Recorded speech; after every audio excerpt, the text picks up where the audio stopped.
সূরা আল হাদিদ। বিসমিল্লাহির রহমানির রহিম।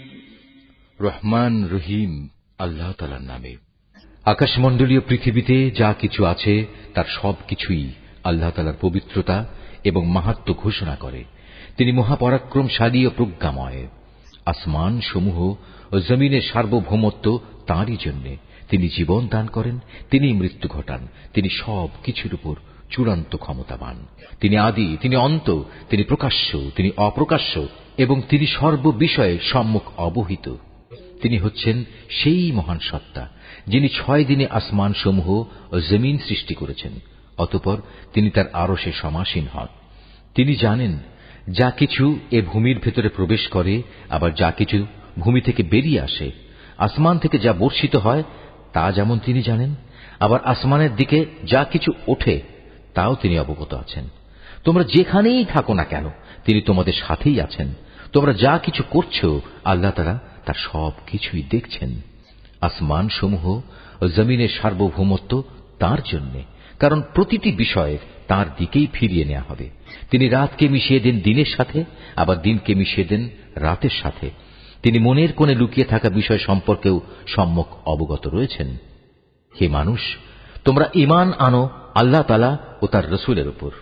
আল্লাহ তাআলা তোমাদের যে সম্পদের অধিকারী বানিয়েছেন তা থেকে তাঁরই পথে তোমরা ব্যয় করো।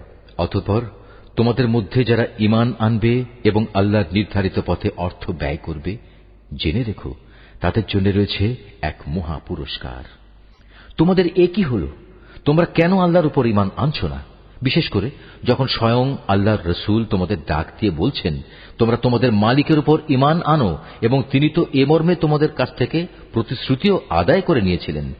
যদি তোমরা সত্যি ঈমানদার হও তাহলে সেই প্রতিশ্রুতি স্মরণ করো। তিনি সে মহান সত্তা যিনি তার বান্দার উপর সুস্পষ্ট আয়াত নাজিল করেছেন, যেন তিনি তোমাদের জাহেলিয়াতের অন্ধকার থেকে ঈমানের আলোর দিকে বের করে নিতে পারেন। আল্লাহ তাআলা সত্যি তোমাদের প্রতি পরম দয়ালু ও একান্ত করুণাময়।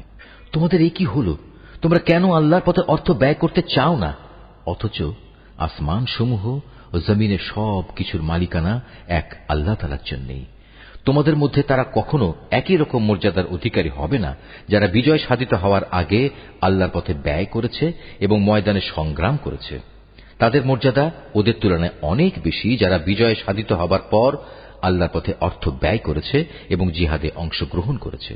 অবশ্য আল্লাহ তাআলা এদের সবাইকেই উত্তম পুরস্কার প্রদানের ওয়াদা দিয়েছেন। মূলত তোমরা যা কিছুই করো আল্লাহ তাআলা সে সম্পর্কে পূর্ণাঙ্গভাবে জ্ঞাত রয়েছেন।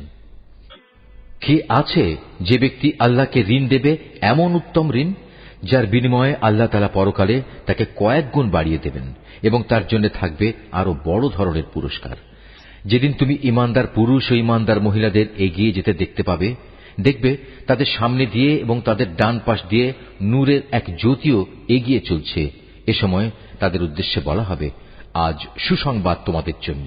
আর সে সুসংবাদ হচ্ছে জান্নাতের, যার পাদদেশ দিয়ে সুপেয় ঝর্ণাধারা বইতে থাকবে। সেখানে তোমরা অবস্থান করবে অনন্তকাল ধরে। আর এটা হচ্ছে চরম সাফল্য। সেদিন মুনাফিক পুরুষ ও মুনাফিক নারীরা ঈমানদারদের বলবে, তোমরা আমাদের দিকে একটু তাকাও, যাতে করে আমরা তোমাদের নূর থেকে কিছুটা হলেও আলো গ্রহণ করতে পারি। তাদের বলা হবে, তোমরা আজ পেছনে ফিরে যাও এবং পারলে সেখানে গিয়ে আলোর সন্ধান করো। অতঃপর এদের উভয়ের মাঝখানে একটি প্রাচীর দাঁড় করিয়ে দেয়া হবে। এতে একটি দরজাও থাকবে, যার ভেতরের অংশে থাকবে আল্লাহর রহমত, আর তার বাইরের দিকে থাকবে ভয়াবহ আযাব। তখন মুনাফিক দল ঈমানদারদের ডেকে বলবে, আমরা কি দুনিয়ার জীবনে তোমাদের সাথে ছিলাম না? তারা বলবে, হ্যাঁ, অবশ্যই ছিলে। তবে তোমরা নিজেরাই নিজেদের গোমরাহির বিপদে বিপদগ্রস্ত করে দিয়েছিলে। তোমরা সব সময় সুযোগের অপেক্ষায় থাকতে, নানা রকমের সন্দেহ পোষণ করতে। আসলে দুনিয়ার মোহ তোমাদের সব সময়ই প্রতারিত করে আসছিল। আর এভাবে একদিন তোমাদের ব্যাপারে আল্লাহর পক্ষ থেকে মৃত্যুর ফয়সালা এসে হাজির হল এবং প্রতারক শয়তান তোমাদের আল্লাহ তাআলা সম্পর্কেও ধোঁকায় ফেলে রেখেছিল। অতঃপর আজ আযাব থেকে বাঁচানোর জন্য তোমাদের কাছ থেকে কোন রকম মুক্তিপণ গ্রহণ করা হবে না, আর না তাদের কাছ থেকে কোন রকম মুক্তিপণ গ্রহণ করা হবে যারা আল্লাহ তাআলাকে অস্বীকার করেছে। আজ তোমাদের উভয়ের ঠিকানা হবে জাহান্নামের আগুন, আর এই আগুনই হবে এখানে তোমাদের একমাত্র সাথী। কত নিকৃষ্ট তোমাদের এই পরিণাম! ঈমানদারদের জন্য এখনো কি সে ক্ষণটি এসে পৌঁছয়নি যে আল্লাহর আযাবের স্মরণে আল্লাহ তাআলা যা কিছু নাজিল করেছেন তার স্মরণে তাদের অন্তরসমূহ বিগলিত হয়ে যাবে এবং সে কখনোই তাদের মতো হবে না যাদের কাছে এর আগে আল্লাহর কিতাব নাজিল করা হয়েছিল।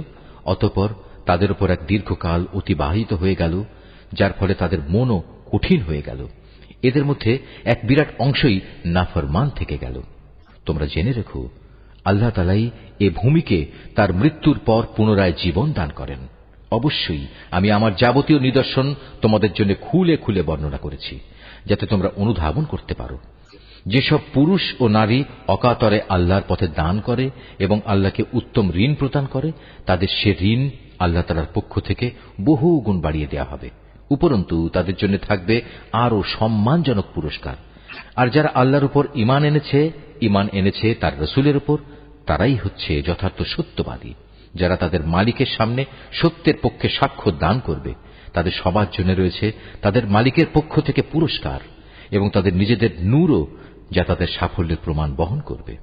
অপরদিকে যারা আমাকে অস্বীকার করেছে এবং আমার নিদর্শন সমূহকে মিথ্যা সাব্যস্ত করেছে, তারা হবে জাহান্নামের বাসিন্দা।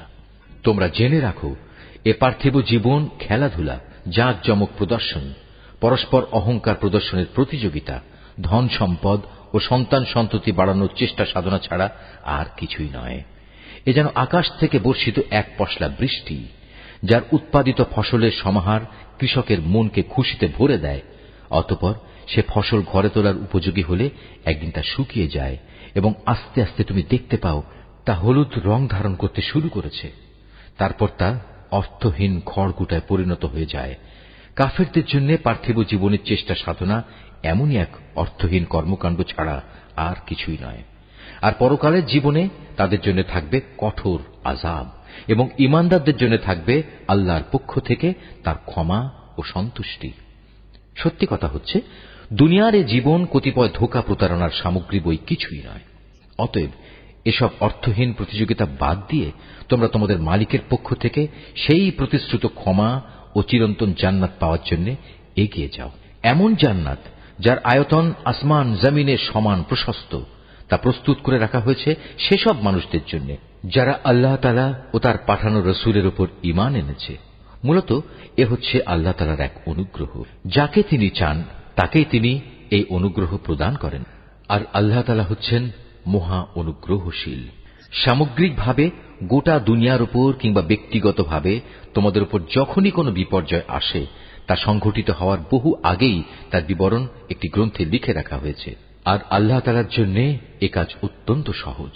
এজন্যে যাতে করে তোমাদের কাছ থেকে যা কিছু সুযোগ সুবিধা হারিয়ে গেছে তার জন্য তোমরা আফসোস না করো, এবং আল্লাহ তাআলা তোমাদের যা কিছু দিয়েছেন তাতেও যেন তোমরা বেশি হর্ষোৎফুল্ল না হও। আল্লাহ তাআলা এমন সব লোকদের ভালোবাসেন না যারা ঔদ্ধত্য ও অহংকার প্রদর্শন করে। আল্লাহ তাআলা তাদেরও ভালোবাসেন না যারা নিজেরা কার্পণ্য করে আবার অন্যদেরও কার্পণ্য করার আদেশ দেয়। যে ব্যক্তি জেনে বুঝে আল্লাহর হুকুম থেকে মুখ ফিরিয়ে নেয়, তার জানা উচিত আল্লাহ তাআলা কারোই মুখাপেক্ষী নন এবং তিনি মহান প্রশংসায় প্রশংসিত। আমি অবশ্যই আমার রাসূলদের কতিপয় সুস্পষ্ট নিদর্শন সহ মানুষদের কাছে পাঠিয়েছি এবং আমি তাদের সাথে কিতাব পাঠিয়েছি। আরো পাঠিয়েছি আমার পক্ষ থেকে এক ন্যায়দণ্ড, যাতে করে মানুষ এর মাধ্যমে ইনসাফের উপর কায়েম থাকতে পারে। তাদের জন্য আমি লোহা নাজিল করেছি, যার মাধ্যমে একদিকে যেমন রয়েছে বিপুল শক্তি, অন্যদিকে রয়েছে মানুষের বহুবিধ উপকার। এ সব কিছুর উদ্দেশ্য হচ্ছে এর মাধ্যমে আল্লাহ তাআলা জেনে নিতে চান কে আল্লাহ তাআলা ও তার রাসূলকে না দেখেও সাহায্য করতে এগিয়ে আসে। বস্তুত আল্লাহ তাআলা প্রচন্ড শক্তিমান ও মহাপরাক্রমশালী। আমি নূহ ও ইব্রাহিমকে আমার রাসূল হিসেবে প্রেরণ করেছি এবং তাদের উভয়ের বংশধরদের মাঝে আমি নবুয়ত ও কিতাব প্রেরণের ব্যবস্থা করে রেখেছি। অতঃপর তাদের মাঝে কিছু কিছু লোক সঠিক পথ অবলম্বন করেছে। অবশ্য তাদের অধিকাংশ লোকই ছিল নাফরমান। তারপর তাদের বংশে একের পর এক আমি অনেক রাসূলই প্রেরণ করেছি। তাদের পরে এক পর্যায়ে আমি মরিয়ম পুত্র ঈসাকে রাসূল বানিয়ে পাঠিয়েছি এবং তাকে আমি হিদায়াতের গ্রন্থ ইনজিল দান করেছি। এর প্রতিষ্ঠায় যারা তার আনুগত্য করেছে তাদের মনে তার প্রতি দয়া ও করুণা দান করেছি। তার অনুসারীদের অনুসৃত সন্ন্যাসবাদ আসলে তারা নিজেরাই এর উদ্ভব ঘটিয়েছে। আমি কখনো এটা তাদের জন্য নির্ধারণ করিনি। আমি তাদের শুধু বলেছিলাম আল্লাহর সন্তুষ্টি অর্জন করতে। অতঃপর তারা এর যথাযথ হক আদায় করেনি।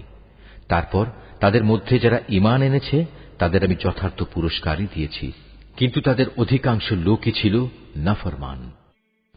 হে ঈমানদার বান্দারা, তোমরা আল্লাহ তাআলাকে ভয় করো এবং তার প্রেরিত রসুলের উপর ঈমান আনো।